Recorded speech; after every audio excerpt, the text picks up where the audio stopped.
Bienvenue à tous, vous êtes sur la chaîne de Gigafourmis, les fourmis les plus balèzes du game. Et aujourd'hui, je vous ai concocté le guide ultime pour lancer un élevage de fourmis. Dans ce guide, tu as tout de A à Z, toutes les bases pour démarrer ton élevage de fourmis chez toi, exactement comme tu vois sur mes vidéos. Alors ne t'affole pas quand tu vois le nombre de parties et les noms qu'il y a dessus, je vais tout t'expliquer, c'est assez simple. Et en plus, je t'ai tout bien rangé pour que quand tu vas te lancer, si tu as un petit doute, une petite question sur une certaine partie, tu puisses la retrouver très facilement pour te faire un petit rappel et ne pas être paumé. Dernière chose à savoir avant de démarrer, tout au long de ce guide, je vais parler de fourmis françaises et de fourmis exotiques. C'est important que je te définisse rapidement ce que sont les deux pour que tu comprennes bien tout ce que je vais t'expliquer. Tout ce qui est fourmis exotiques, ce sont des fourmis qui ne viennent pas de notre pays. Peu importe d'où elles viennent, on les appelle fourmis exotiques. Et les fourmis françaises, eh ben, ce sont les fourmis qui vivent chez nous. C'est ce qu'on appelle endémiques. En gros, ce sont des fourmis qui sont naturellement présentes dans nos régions. Maintenant que vous savez ça, on va direct partir sur le guide. Alors, tu peux lancer ton élevage de fourmis à peu près n'importe quand, sauf pour les fourmis françaises, avec lesquelles tu ne pourras pas lancer ton élevage pendant tout l'hiver. Donc à peu près de début novembre à fin février. Parce que l'hiver, tes fourmis font ce qu'on appelle la diapause, tu verras dans une autre partie, je te l'expliquerai. En gros, pendant cette période-là, elles hibernent. Donc tu peux pas lancer ta colonie parce que les fourmis se développeront pas, elles se reposent. Donc de début mars, et tu as jusqu'à octobre environ, et après il faudra faire la diapause. Je t'explique ça dans une autre partie, t'en fais pas. Et pour les fourmis exotiques, pour la plupart, tu peux lancer ton élevage quand tu veux, faudra juste faire attention au transport l'hiver, avec le froid ça peut abîmer tes colonies. En principe, quand les températures approchent zéro, on commande pas de fourmis en ligne. Quel matériel il va te falloir pour lancer ta colonie de fourmis? Le premier truc auquel vous pensez quand vous me demandez comment faire pour lancer son élevage, vous me parlez tout de suite du nid. Giga fourmis, quel nid je dois acheter? Eh ben moi je vous dis, oubliez le nid, vous avez pas besoin de nid pour commencer, et au contraire je vous expliquerai après, mais ne mettez surtout pas dès le début vos fourmis dans un nid. Pour commencer, il te faut simplement des tubes à essai, et avec ce tube à essai, on va préparer ce qu'on appelle un tube de fondation. Donc le tube de fondation, c'est là-dedans qu'on va faire démarrer la colonie. Pour ce faire, c'est très simple, tu mets une petite réserve d'eau au fond. Peu importe la taille de ta réserve d'eau, il faut juste que tu aies un petit espace dans lequel la fourmi pourra vivre. Tu enfonces un coton bien compact, comme dans la vidéo, jusqu'à ce qu'il touche l'eau. Il faut pas que le coton soit enfoncé trop profondément dans l'eau, sinon ton eau va couler sur les fourmis, ça va faire des inondations, donc fais attention à ça. Et après, il te faut un deuxième bout de coton qui viendra en fait fermer le tube, donc ça, on fera ça quand il y aura la reine. Prévois toujours plusieurs tubes, ne te prévois pas qu'un seul tube, parce que des fois, il peut avoir des problèmes qui t'amèneront à devoir changer tes fourmis de tube, donc pour ça, il t'en faut de rechange. Donc en gros, ce tube va accueillir la reine fourmi, je t'en parle dans les prochaines étapes. Donc le tube que tu viens de voir là, c'est vraiment le matériel obligatoire pour commencer. Ensuite, je te donne une liste non exhaustive du matériel qui est vraiment utile dans l'élevage. Il te faut des tuyaux plastiques. Ça permet de relier les différents modules, parce que tu verras après qu'on a des parties nids, des parties d'exploration, et ça permettra pour tes fourmis de passer entre les différents modules. Ensuite, il te faut du coton. Ce coton va te servir à plein de choses dans l'élevage de fourmis. Il peut servir pour le nettoyage, il peut servir aussi dans le nourrissage, tu verras, je t'expliquerai ça après. Ensuite, il te faut aussi des pinces. Il te faut des pinces qui sont dures et des pinces qui sont souples. Je te montre les deux. Les pinces dures, elles vont me servir à attraper tous les déchets des fourmis, à venir nettoyer les modules, notamment en attrapant du coton avec. Et les pinces souples, elles vont me servir à attraper les fourmis, c'est très important. En fait, c'est des pinces qui ne blessent pas les fourmis quand on les attrape. Et ça peut arriver qu'il y ait une fourmi qui s'échappe ou que tu doives enlever une fourmi qui te gêne quelque part. Et ben grâce à ces pinces, tu peux le faire. Ça se trouve très facilement dans la plupart des boutiques de vente de fourmis. Et ensuite, dans la même lignée, pour attraper les fourmis facilement, ce qu'il te faut, c'est un petit pinceau. Ça vaut entre 20 et 50 centimes et ça te permet en fait d'enlever les fourmis ou de les attraper sans les blesser. Ensuite, tu peux aussi récupérer du plastique transparent de pochettes de cahiers d'écoliers, tu vois, tu les découpes et en fait, ça va permettre de mettre tes fourmis dans le noir, mais tu verras à peu près à travers, ce qui fait que tu pourras voir si tes fourmis vont bien sans les déranger. Ce qui est très utile aussi en élevage de fourmis, c'est des petites seringues comme ça se trouve très facilement un peu partout. Ça va te servir à plein de tâches comme humidifier les nids ou distribuer de la nourriture. Et la dernière chose qui va t'être utile, c'est du talc alimentaire ou de l'huile de paraffine. Ce produit là servira d'anti-évasion, donc en fait on l'appliquera sur les modules, je te montre ça aussi après, ce qui fait que les fourmis pourront pas se barrer. Pour commencer ta colonie de fourmis, il ne va pas falloir aller ramasser des fourmis au hasard comme ça dans la nature, c'est pas comme ça que ça marche. Il va falloir que tu trouves une reine fourmi. C'est un gros machin, plus gros que les autres fourmis. Elle a un gros derrière, c'est ce qu'on appelle le gastre, c'est son cul en gros. Elle a un corps plus épais que les autres fourmis, notamment un dos beaucoup plus développé, parce qu'à la base elles ont des ailes. Toutes les fourmis volantes que tu vois partout, c'est des princesses, c'est des futures reines, et pour faire battre ces ailes, elles ont un dos plus épais que les autres fourmis, parce que dedans sont contenus tous les muscles qui font battre les ailes. Le but c'est de trouver une reine fourmi fourmi et de la mettre dans le tube de fondation que je t'ai fait préparer dans la partie juste avant. Il est aussi bon de noter que la moitié des fourmis ailées seront des mâles. Les mâles, il ne faut pas les récupérer, tu ne pourras pas faire une colonie de fourmis avec. Pour les différencier, sache déjà qu'au niveau similitude, ils ont eux aussi un dos vachement épais, ils ont eux aussi des ailes, mais par contre, ils ont un tout petit cul. Le gastre des reines est plutôt balèze, alors que le gastre des mâles sera tout petit, comme un moustique tout écrasé. Pour les reconnaître, on peut aussi regarder leur tête. La tête des mâles est vachement écrasée, comme si elle avait été compressée, alors que les reines, quant à elles, ont des grosses têtes. Pour être sûr que ta reine ponde, il faut qu'elle soit féconde. Pour qu'elle soit féconde, il faut que tu trouves une reine qui est seule, qui n'a pas d'ailes, parce que c'est elles la plupart du temps qui sont fécondes. Parfois, ça arrive que celles avec les ailes soient aussi fécondes. Si vous les trouvez seules et qu'elles ne cherchent pas à s'envoler, c'est très probable qu'elles soient fécondées. Donc tu peux essayer d'en prendre une ou deux, voir ce que ça donne, mais ça marche pas à tous les coups. Et surtout, ne prenez jamais les reines fourmis que vous trouvez à l'entrée des nids, parce qu'en fait, elles ne se sont pas encore reproduites, elles sont aux abords des nids, elles sont prêtes à s'envoler, mais si vous les prenez, elles vont mourir parce que elles sont pas fécondes. Pour trouver une reine, la meilleure technique, c'est de regarder dans les piscines, soit la tienne, soit une que tes proches ont. En fait, elles y sont par dizaines en train de se noyer, c'est souvent en fin de journée, et en fait, tu vas te pencher, tu vas avoir des dizaines de fourmis qui paraissent mortes, tu les ramasses, tu les poses sur une feuille de sopalin ou du PQ, ce que tu veux, ça va les sécher, et tu vas voir que parmi elles, il y en a quelques-unes qui seront vivantes. Et si t'as pas de piscine, il faut chercher dehors, ça marche en ville, dans les campagnes, tu peux trouver vraiment des reines fourmis n'importe où. De toute façon, je vous ferai des vidéos dédiées avec plus de détails sur comment trouver des reines fourmis, comment je vais en chercher, etc. Et sinon, la deuxième solution, c'est d'en acheter. Tu peux en acheter sur des sites de vente de fourmis. Tu as notamment mes partenaires dans la description de la vidéo, et sur ces boutiques-là, tu pourras trouver des reines fourmis, et tu pourras même trouver des reines fourmis qui ont déjà leurs premières ouvrières, ce qui fait que ce sera plus simple pour lancer ta colonie. Et sinon, tu as les sites d'échange entre particuliers, tu peux trouver vraiment des bonnes occasions dessus. Donc faut faire tes tests, regarder un peu les avis, mais c'est pas compliqué à trouver des fourmis à l'achat. Maintenant que tu sais comment avoir une reine, ta reine, il va falloir la faire pondre. Ceux qui ont commandé une reine qui a déjà des ouvrières, cette étape sera un peu moins utile pour vous. Mais ceux qui commencent avec une reine seule, vous allez devoir faire ce qu'on appelle la fondation. Et en gros, faire fonder sa reine, ça veut dire lui faire avoir ses toutes premières ouvrières qui vont naître chez toi, dans ton tube. La reine, pour pondre, elle a besoin d'être au calme, loin des vibrations, dans un espace confiné et dans le noir. Lorsque vous en trouvez une, n'allez pas la voir toutes les 2 minutes, faut la laisser au calme. À partir du moment où vous l'avez trouvée, vous la laissez au calme minimum une semaine avant d'aller voir vite fait si elle a pondu. Ensuite, vous pouvez checker si tout va bien une fois par semaine, une fois toutes les 2 semaines. Mais vraiment, faut pas la regarder toutes les 5 minutes parce que si elle pond des œufs et que vous la stressez trop, elle risque de les bouffer. Au bout d'un moment, vous allez voir apparaître du coup des œufs, c'est ce qu'on appelle le couvain. Tes œufs vont éclore en larves. Tes larves vont être nourries par la reine, elles vont grandir, grandir, grandir. Et puis en fait, quand ta larve sera assez grande, elle va faire ce qu'on appelle un cocon ou alors une nymphe, ça dépend de l'espèce. Et ce passage-là, c'est le passage entre la larve et la fourmi adulte. C'est un peu comme la chenille du papillon qui fait un cocon et ça lui permet de se transformer en papillon adulte. La reine fourmi va nourrir ses larves en faisant fondre les anciens muscles qui lui servaient à faire battre ses ailes, tu sais, je t'en ai parlé plus tôt. En principe, on ne nourrit pas une reine fourmi seule. Pour le premier nourrissage, on attend l'arrivée des ouvrières, mais ça peut varier. Tu as certaines espèces qu'il faut nourrir même si elles n'ont pas d'ouvrières, mais elles sont plus rares quand même. Ensuite, le truc important va être d'identifier l'espèce de la fourmi que tu as trouvée. Si tu l'as acheté sur une boutique, c'est simple, tu as déjà le nom scientifique sur la boutique sur laquelle tu l'as acheté. Sinon, il va falloir l'identifier dans des groupes de passionnés. Tu as notamment mon serveur Discord, le lien est dans la description, et dessus tu peux nous envoyer des photos de ta reine fourmi et on pourra essayer de t'aider à savoir ce que c'est exactement. En fait, il faut que tu l'identifies pour pouvoir adapter tes soins en fonction de l'espèce, parce que d'une espèce à l'autre, ça varie un peu.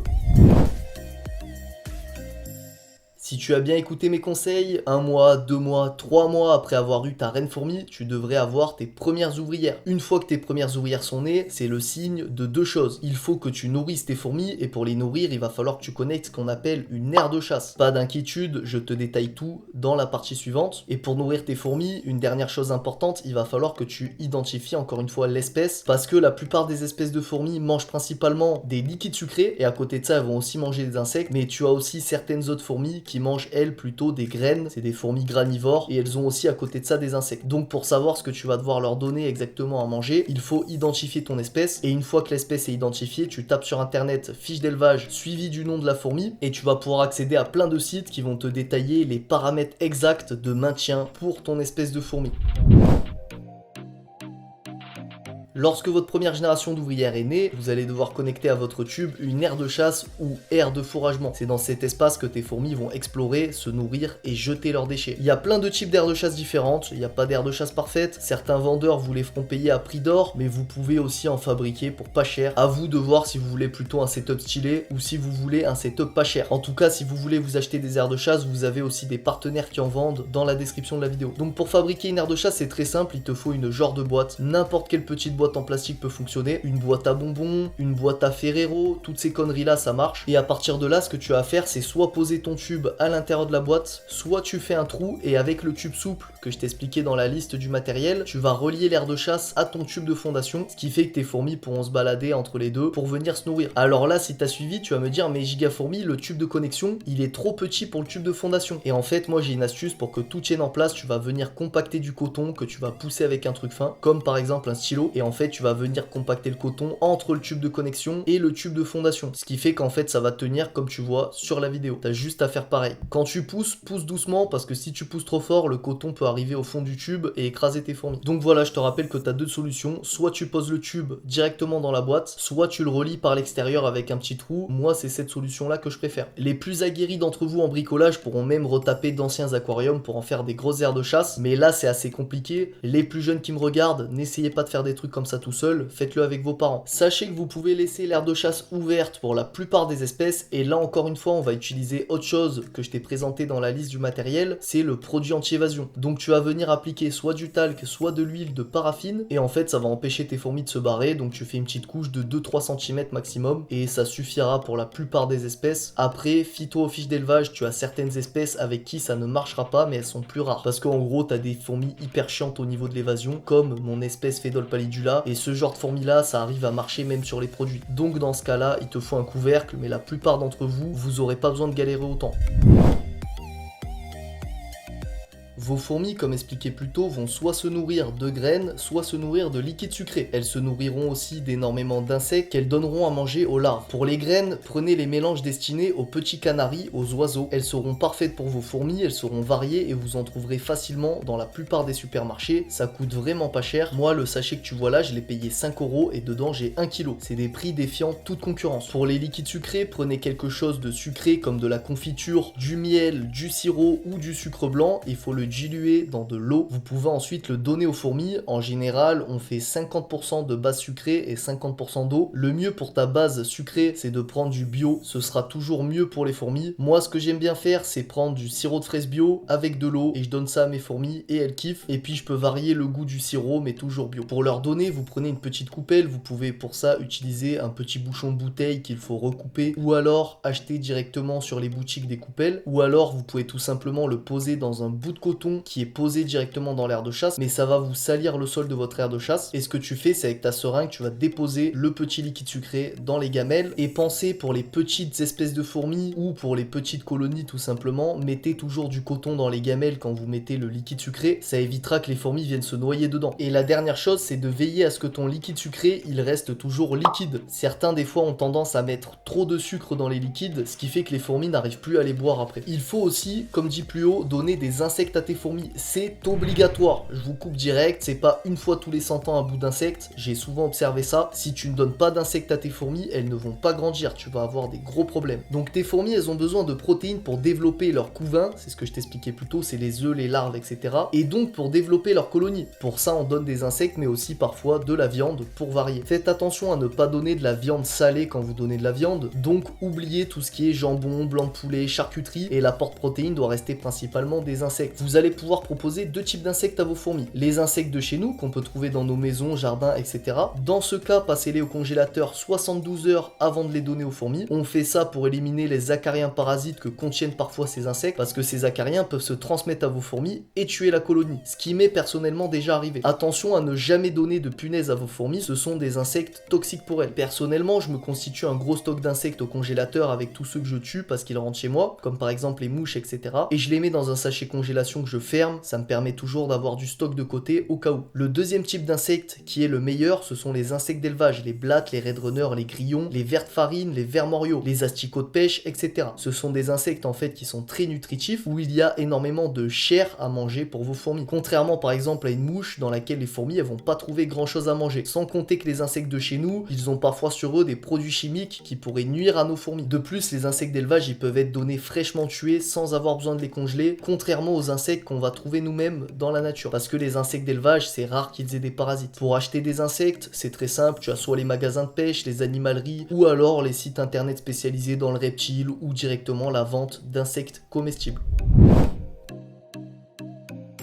Vous l'attendiez sûrement, la partie sur les nids, dans quoi loger vos petites bêtes. Je vous l'ai déjà dit, au début on commence l'élevage dans un tube de fondation avec une aire de chasse. Mais quand votre colonie va grandir un peu, vous allez devoir les mettre en nid. Encore une fois, il est important de connaître votre espèce parce qu'il existe plein de types de nids différents. Des nids imprimés en 3D, des nids en béton cellulaire qui vont bien garder l'humidité, des nids en bois qui vont plutôt être pour des fourmis qui vivent à sec. Il y a vraiment plein de types de nids différents. Donc pour savoir dans quel nid mettre vos fourmis, encore une fois, il faut lire des fiches d'élevage pour avoir voilà les détails de ton espèce et ce qu'elle préfère. Tout d'abord, avant de se demander quel type de nid vos fourmis ont besoin, il faut se demander si c'est vraiment le moment de les mettre en nid. Parce qu'il faut que vous sachiez qu'il ne faut pas mettre vos fourmis dès le début dans un nid. Les fourmis stressent très facilement, elles ont besoin de vivre dans des espaces très confinés, ce qui fait qu'en fait, si tu les mets dans un nid trop grand, elles vont vraiment pas être bien et elles peuvent stopper leur développement, voire mourir. Parce que souvent, quand vous voyez mes fourmis dans mes vidéos, vous me dites, mais giga fourmis, c'est trop petit, elles vont pas être heureuses là-dedans. Si, au contraire, les fourmis ne fonctionnent pas comme nous, elles ont besoin d'espaces confinés et d'être les unes sur les autres pour se sentir bien. Et l'erreur la plus courante que j'observe, c'est vraiment de mettre tes fourmis dans un nid trop grand. C'est ce que je vois le plus souvent chez les débutants et c'est ce qui cause la plupart des problèmes qu'ils ont. Avant de pouvoir déménager votre colonie dans un nid, je vais vous mettre à l'image différentes colonies que j'ai mis dans des tailles de nid adaptées pour vous donner à peu près une idée de ce que ça donne. Mais en gros, il n'y a pas de règle exacte, mais il faut que tes fourmis puissent remplir la moitié ou le tiers du nid en étant compactées, pas en étant déployées, en se baladant partout. En étant compactées, il faut qu'elles puissent remplir un tiers du nid. Parce qu'en fait, tes fourmis, si elles ont plein de pièces différentes à surveiller, ça va les stresser et vraiment elles seront pas bien. Si vous voulez acheter des nids pour vos fourmis, vous pouvez regarder sur les partenaires dans la description, mais sachez aussi que vous pouvez les fabriquer vous-même. J'ai notamment pas mal de membres de mon Discord qui ont fabriqué des nids vraiment stylés en béton. C'est très ludique et c'est vraiment plus sympa de fabriquer son propre matériel parce que c'est très gratifiant quand tu y arrives. Donc sachez qu'il y a aussi cette possibilité là, pour vraiment pas cher, tu peux fabriquer ton matos. Et ensuite, dernière chose, faites attention, il y a vraiment des types de nids à éviter, des types de nids dans lesquels il ne faut jamais mettre vos fourmis. Ce sont les nids qu'on peut trouver facilement sur les gros sites connus de vente d'objets. Les nids en sable creusable, les nids en gel bleu, tous ces nids, c'est bidon. Ne mettez jamais vos fourmis là-dedans. En fait, les nids en sable, le sable va souvent s'écrouler sur les fourmis à force qu'elles le creusent. Donc vraiment, ne mettez, encore une fois, je le rappelle, jamais vos fourmis dans des nids en sable creusable. Et les fourmilières en gel bleu, le gel bleu est toxique et va tuer tes fourmis. Donc ce type de nid-là, c'est sympa parce qu'on se dit qu'on va les voir creuser et tout. Mais en fait, c'est pourri parce que ça tue les colonies. Et c'est vrai que dans le nid, souvent, vous me demandez si c'est normal qu'il n'y a pas de terre. C'est normal, en fait, la plupart des espèces de fourmis, on peut les élever dans des nids sans terre. Il n'y a que certaines espèces, mais qui sont vraiment plus complexes. C'est les fourmis de type ponérine. Elles ont besoin de terre absolument pour vivre. Mais on va pas en parler dans ce guide. Donc en gros, je résume, t'as plein de types de nids différents. Pour faire un choix adapté, il faut bien te fier aux fiches d'élevage de ton espèce. Tu peux soit les acheter, comme je t'ai dit, dans les liens dans la description, soit les fabriquer toi-même. Et il y a les types de nids à éviter qui sont les nids en sable et les nids en gel creusable.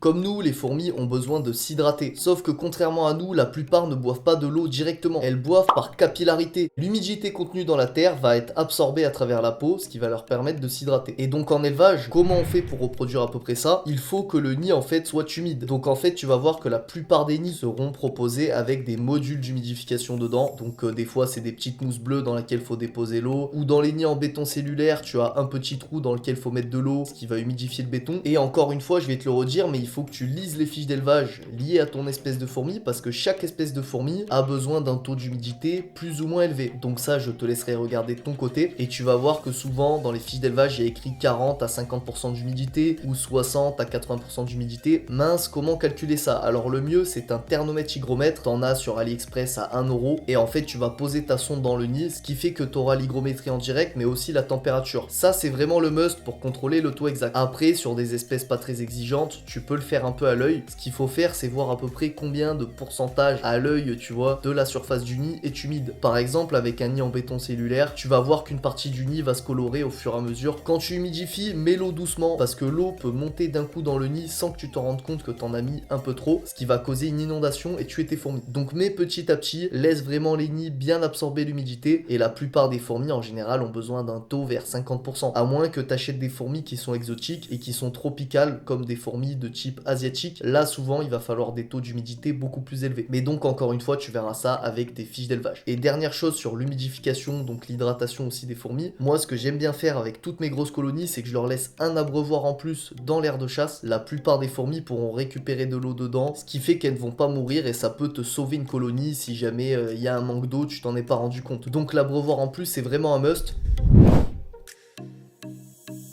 Pour les températures, c'est souvent assez simple. La plupart d'entre nous se contenteront d'élever des espèces françaises de notre région car nous avons eu la chance de trouver une reine fourmi à côté de chez nous. Et surtout qu'en France, on a vraiment un panel d'espèces assez incroyable. Dans ce cas, pour les températures, ça va être très simple. Si vous avez trouvé vos fourmis vers chez vous ou que votre espèce est présente dans la région, laissez vos fourmis à température ambiante, elles seront très bien. Si vous avez décidé d'élever une fourmi non présente dans votre région ou une espèce exotique qui vient d'un pays plus chaud, il faudra vous fier aux fiches d'élevage de l'espèce, encore une fois, pour connaître les plages de température que demande cette fourmi. Pour chauffer vos fourmis, vous pouvez utiliser des câbles chauffants ou des tapis chauffants. Faites très attention, surveillez bien les températures dans votre nid et votre aire de chasse pour pas que ça devienne un sauna. Ne mettez jamais vos fourmis juste au-dessus du système de chauffe, sinon vos fourmis elles risquent de griller. J'ai des abonnés qui ont déjà fait griller les fourmis. Et puis tu risques aussi d'avoir de la condensation parce que ça va faire remonter l'humidité sur la vitre, ce qui fait que tu verras plus rien dans le nid. Personnellement, en fonction de la température, je rapproche plus ou moins les fourmis du système de chauffe. T'as pas besoin qu'elles soient posées dessus. Déjà, si elles sont juste à côté, la chaleur, elle va être ambiante autour du système de chauffe, ce qui fait que les fourmis auront la chaleur. Ceux qui veulent se buter aussi sur l'installation, vous pourrez prendre un petit thermostat qui va vous permettre de réguler la température, mais la température, c'est vraiment pas le truc le plus compliqué dans l'élevage de fourmis.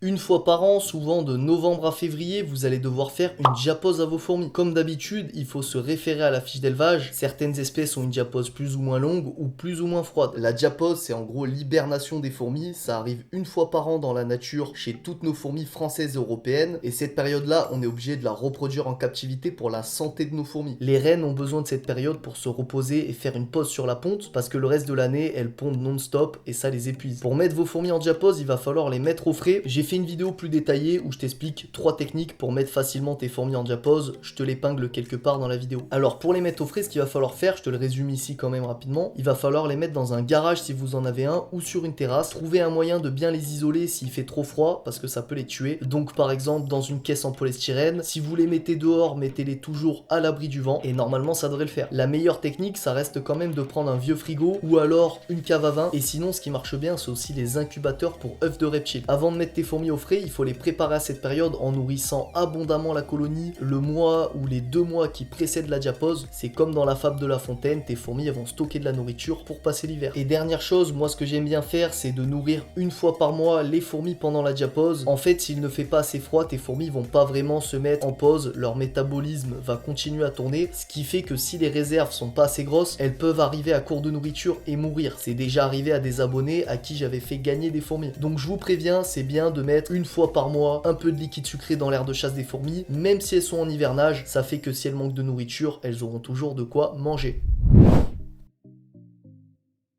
Alors à ce stade-là, vous avez en main la plupart des informations nécessaires pour réussir votre élevage de fourmis, mais je vais vous donner quelques conseils en plus qui vont vous aider à vous en sortir avec ces petites bébêtes. Le premier conseil, c'est d'être patient, en tout cas au début. Si vous trouvez votre reine, il va falloir la laisser tranquille et ne pas aller la voir toutes les 5 minutes comme je vous ai prévenu, sinon vous n'aurez jamais vos premières ouvrières. Retenez-vous, même si je sais que ça va vous démanger d'aller voir ce qui se passe dans le petit tube, limitez-vous si vous n'arrivez pas à vous retenir à une fois par semaine. Le mieux, c'est quand même d'aller les voir une fois toutes les 2 semaines, mais 2 minutes quoi, voir si tout va bien, voir s'il y a du couvain. Deuxième conseil, n'utilisez jamais de produits chimiques à proximité des fourmis. Bien que les fourmis soient les insectes les plus balèzes, elles ont un petit point faible, les produits chimiques. Un coup de sambon dans la chambre, du produit anti-moustique ou des produits chimiques de nettoyage et c'est fini, votre colonie peut être entièrement tuée en quelques minutes. Moi j'ai eu récemment des gros problèmes de perte de colonie parce que tous mes voisins autour de chez moi balançaient tous des produits anti-moustiques en plein été et ça m'a flingué je ne sais combien de colonies. Donc faites très attention à ça, les produits chimiques c'est fatal pour les fourmis. Et de même, s'il y a des travaux dehors ou quoi, fermez bien les vitres parce que s'il y a des produits dans l'air, ça peut flinguer tes colonies assez rapidement. C'est aussi valable avec la nourriture, c'est pour ça que je vous ai dit de privilégier dans la partie nourriture de la bouffe qui est bio pour tes fourmis, parce que si tu tombes sur le mauvais produit dans lequel il y a un peu trop de pesticides, ça va flinguer tes fourmis direct. Conseil numéro 3, évitez les vibrations. Pour ça c'est simple, on ne claque pas les tiroirs à côté des fourmis, on ne met pas une enceinte sur la même table que les fourmis, ou de la musique à fond dans la même pièce. C'est pareil avec la voix, si tu parles très fort à côté de tes fourmis, si tu cries à côté de tes fourmis, elles vont l'entendre, ça va les stresser. Donc quand vous amenez voir vos enfants à côté, tout ça, dites-leur de parler doucement, parce que les enfants ont tendance à parler très fort et ça va stresser les fourmis. Les vibrations, c'est vraiment un des facteurs de stress principaux de ces animaux. Numéro 4, n'éclairez pas le nid de vos fourmis. Par exemple, vous pouvez mettre un bout de carton ou une petite feuille d'aluminium sur la partie transparente du nid. Vous pouvez aussi mettre un bout de plastique rouge transparent, comme je t'ai dit dans la liste de matériel encore une fois. Ce que vous pouvez faire par contre, c'est éclairer l'aire de chasse, parce que l'aire de chasse, ça représente leur monde extérieur. Donc en gros, on met le nid dans le noir et l'aire de chasse à la lumière, même si tu verras en prenant de l'expérience que certaines fourmis peuvent être habituées très facilement à la lumière. Mais par principe, pour simplifier les choses, mets toujours le nid dans le noir. Conseil numéro 5, si vos fourmis s'échappent, avant de vouloir les récupérer et de les remettre dans la fourmilière, il faut d'abord les laisser se balader pour trouver la source de l'évasion, le trou par lequel elles sont barrées. Une fois que tu l'as trouvé, tu le combles, tu répares la bêtise, et puis là tu vas venir récupérer toutes les fourmis, soit avec la pince souple dont je t'ai parlé au début de la vidéo, ou alors si t'as pas acheté de pince souple, je t'ai aussi parlé du pinceau dans la liste du matériel, donc tu peux les ramasser au pinceau, ou alors si t'as même pas pris de pinceau, tu prends une pince, un bout de coton, et tu vas venir comme attaquer tout doucement les fourmis avec le coton, ce qui fait qu'elles vont s'accrocher dessus, et tu pourras remettre le coton dans l'aire de chasse, et tes fourmis pourront revenir dans la fourmilière. Mais le mieux, comme je t'ai dit, c'est vraiment la pince souple, c'est le plus rapide. Conseil numéro 6, informez-vous au max. Ne vous fiez pas seulement à mon guide, moi je vous ai donné les quelques bases nécessaires pour commencer, mais je n'ai pas la science infuse, j'ai même peut-être dit des bêtises ou des imprécisions. D'ailleurs, si tu as des informations complémentaires à ajouter à ce guide, je t'invite à les mettre en commentaire, mais la base avec les fourmis, c'est de se renseigner un max, lisez les fiches d'élevage sur votre espèce, allez voir comment les mecs qui maintiennent des grosses colonies de l'espèce que vous voulez élever, allez voir comment ils s'en occupent. Voilà, le but c'est d'essayer de gratter des informations un peu partout pour se constituer une base solide de connaissances, mais après le but c'est pas de faire que du théorique, là où vous allez le mieux apprendre, comme dans tout dans la vie, c'est en pratiquant. Alors peut-être que vous allez échouer votre première colonie de fourmis, mais vous allez vite apprendre de vos erreurs et vous améliorer, et la prochaine ce sera la bonne. 7e conseil, et ce conseil s'adressera aux parents qui veulent lancer un élevage de fourmis avec leurs enfants. Dieu sait qu'on me le demande très souvent, les parents qui veulent offrir des fourmis à leurs enfants. Sachez que les enfants trop jeunes ne pourront pas élever des fourmis tout seuls. En général, tous les enfants qui ont moins de 13-14 ans, c'est mort. Et je vais te dire pourquoi. Déjà à 13-14 ans, on est très impatient, ce qui fait que l'élevage de fourmis, il y a de grandes chances que ce soit un échec. Mais à cet âge-là, et même à 10-11 ans, tu as des enfants quand même mentalement qui sont un peu plus matures et qui arriveront à bien s'occuper de leurs fourmis. Mais dans la plupart des cas, ils n'y arriveront pas, ils seront pas assez patients, ils vont pas apporter assez de soins à leur colonie, ce qui fait que tout va crever. Donc pour les parents qui veulent lancer un élevage de fourmis en famille, ça veut pas dire que vous pouvez pas le faire. Le conseil que moi je vous donne, c'est lancer la colonie de fourmis pour vous, élevez vous-même la colonie de fourmis, et en fait vos enfants vont suivre avec vous. Vous allez pouvoir leur dire de faire telle ou telle chose pour s'en occuper, mais en ayant un œil dessus, en surveillant, en les conseillant, et c'est comme ça qu'il faut faire parce que vos enfants ne pourront pas élever des fourmis tout seuls. Je vous le dis, c'est trop compliqué, ça marchera pas. Et j'ai l'habitude parce qu'avec ma chaîne, avec mon groupe Discord d'entraide, sur mes réseaux sociaux, tous mes messages privés, tous les lives que j'ai fait, j'ai vu à peu près tous les profils différents qui viennent élever des fourmis, et en fait les plus jeunes, c'est toujours le bordel parce qu'ils arrivent pas à être patients, à être minutieux, mais ça veut pas dire qu'un jeune ne peut pas lancer tout seul son élevage de fourmis. Donc les très jeunes qui me regardent, ne vous découragez pas parce que j'ai dit ça, renseignez-vous, lancez votre élevage de fourmis quand vous vous sentez prêt, mais faites les choses bien, et si vous avez du mal, venez nous demander de l'aide, on vous aidera avec plaisir.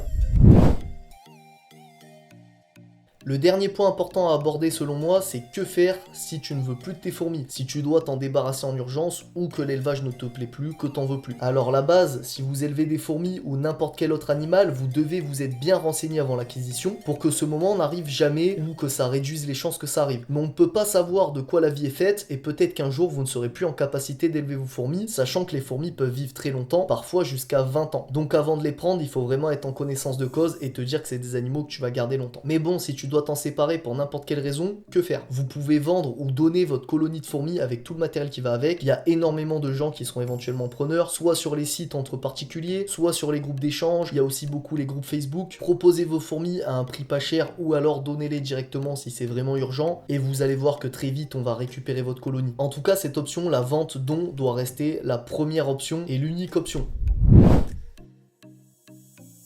Donc voilà, nous arrivons à la fin de ce guide. C'est vraiment un guide pour les débutants. En prenant de l'expérience et en devenant plus confirmé, vous allez apprendre vraiment beaucoup plus de trucs, vous aurez beaucoup plus d'astuces. Mais là, c'est vraiment les bases pour débuter. Je peux pas vous donner trop d'infos non plus, sinon vous allez être perdu. Donnez-moi votre expérience. Est-ce que grâce à ce guide, vous avez réussi à développer une colonie de fourmis? Dites-moi tout en commentaire, je lis tous les commentaires. Et moi, je vous fais des gros bisous. Pensez aussi à vous abonner. Prenez soin et de vous et de vos fourmis. Et rappelez-vous que la base de l'élevage de fourmis, c'est la patience.